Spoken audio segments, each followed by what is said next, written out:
नमस्कार, आप देख रहे हैं हमारा समाचार। मैं आपके साथ मनीष कोदार।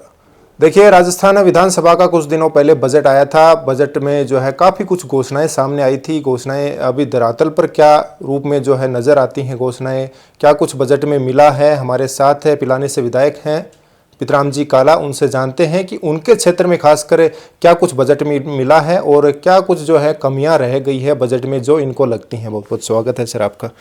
सर्वप्रथम तो आपके चैनल के माध्यम से राजस्थान के सभी नागरिकों को होली की शुभकामनाएं देना चाहता हूं।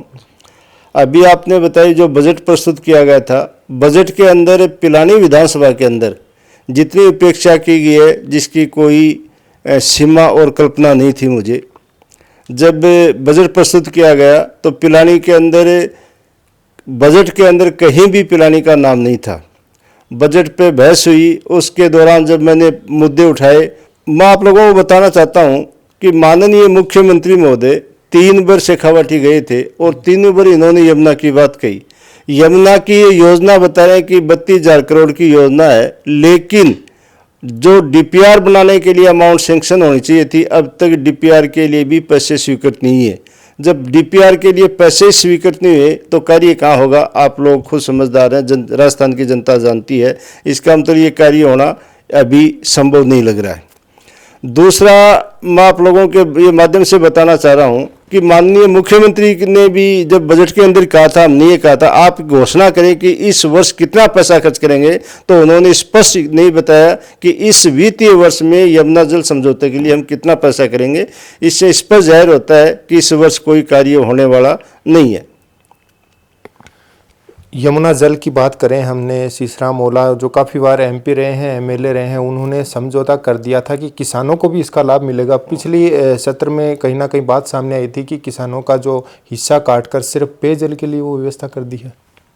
मैं आपको बताना चाहता हूँ, ये मैंने विधानसभा में कही थी कि हमारे झुंझुनू जिले के माननीय कदावर नेता स्वर्गीय शीशराम जी ओला रहे हैं।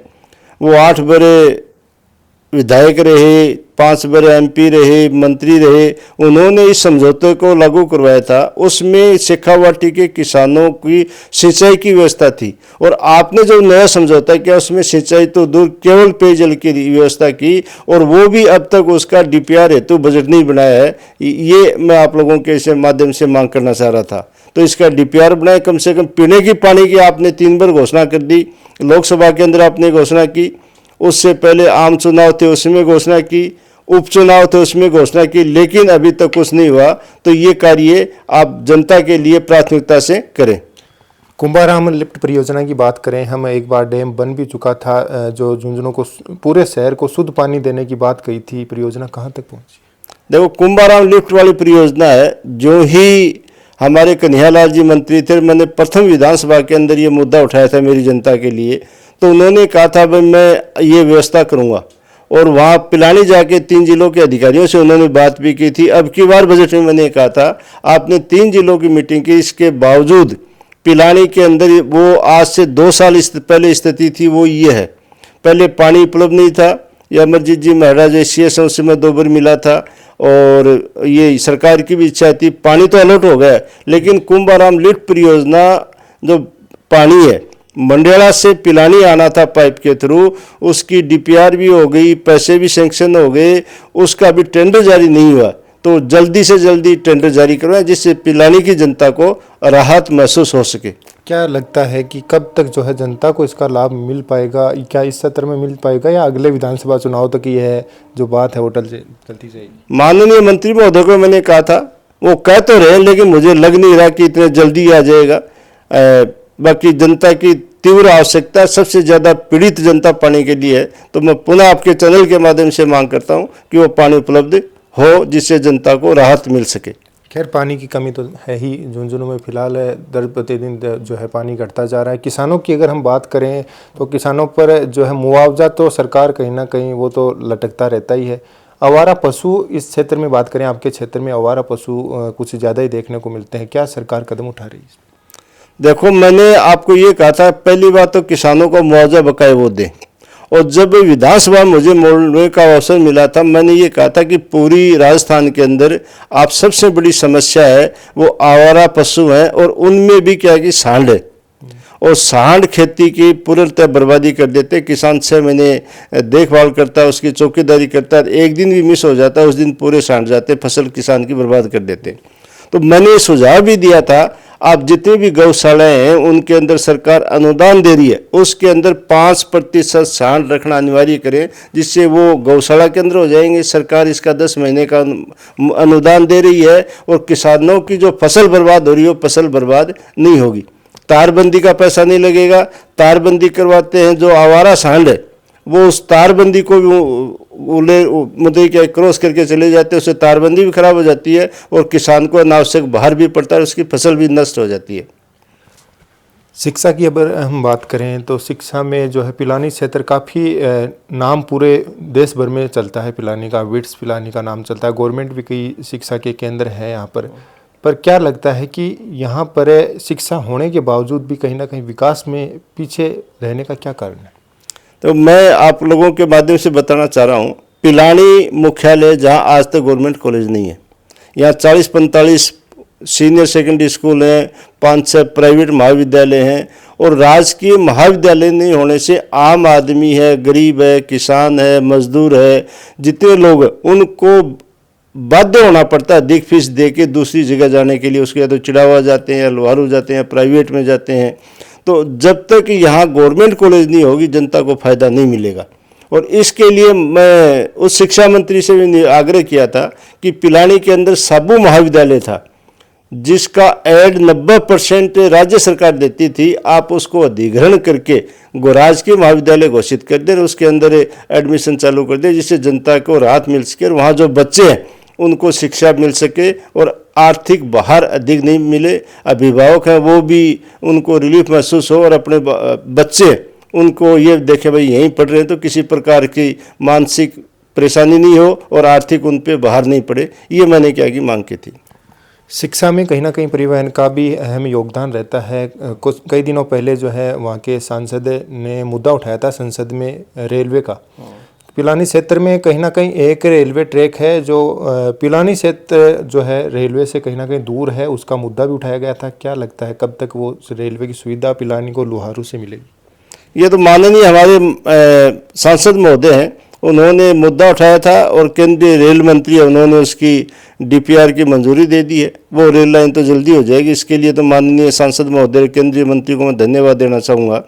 लेकिन परिवहन के दूसरे जो साधन थे, रोडवेज थी, वो हमारी कम कर दी गई। और इसी के साथ आप शिक्षा बता रहे हैं, आज शिक्षा के ये हालात हैं, जितने सीनियर सेकेंडरी स्कूल्स में पहली बात हमारी साइंस फैकल्टी नहीं है। हमारे पिलानी के अंदर लगभग 37 स्कूलें इन्होंने मंत्री महोदय ने बंद कर दी हैं। जहाँ है वहाँ क्या कि संसाधन नहीं है।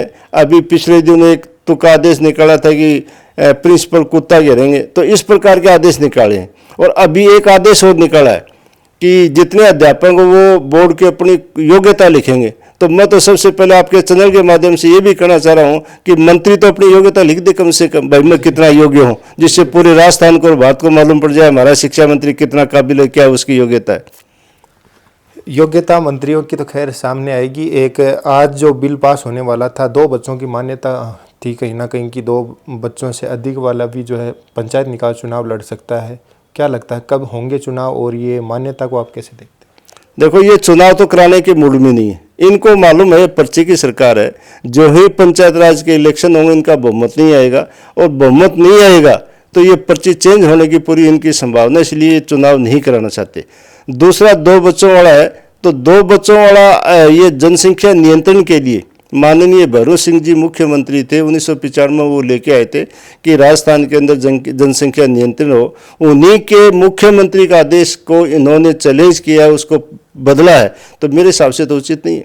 हमारी जब केंद्र के अंदर सरकार थी, माननीय इंदिरा जी प्रधानमंत्री थे, तो उन्होंने परिवार नियोजन चलाया था और अपनी सरकार तक चली गई, लेकिन वो पीछे नहीं हटे। आज वापस RSS के कहने से, मोहन भागवत कहने से या धीरेन्द्र शास्त्री जो पुष्कर आया था वहाँ मुख्यमंत्री जी धोख लगा के आए थे, उनके दबाव के अंदर इस प्रकार का निर्णय करें, ये लोकतंत्र के अंदर उचित नहीं है। क्या आपको भी लगता है कि निरंतर हर विभाग में गवर्नमेंट डिपार्टमेंट में तबादले हो रहे हैं, RSS का कहीं ना कहीं योगदान है उसमें? ये पूर्णतः RSS वाले लिस्ट भेजते हैं समस्त मंत्री के पास वहाँ से अनुमोदन होता है, RSS के कार्यकर्ता अनुमोदन करते हैं, वही लिस्ट निकलती है। परिवहन मंत्री हो, चाहे शिक्षा मंत्री हो, चाहे चिकित्सा मंत्री हो, ये अपने मन से या अपने विभाग के हित के अंदर एक भी ट्रांसफर नहीं करें, पूर्णतः RSS के इशारे से ट्रांसफर हो रहे हैं और इसमें लंबा चौड़ा पैसे का खेल चल रहा है, चाहे वो मान्यता हो चाहे ट्रांसफर हो।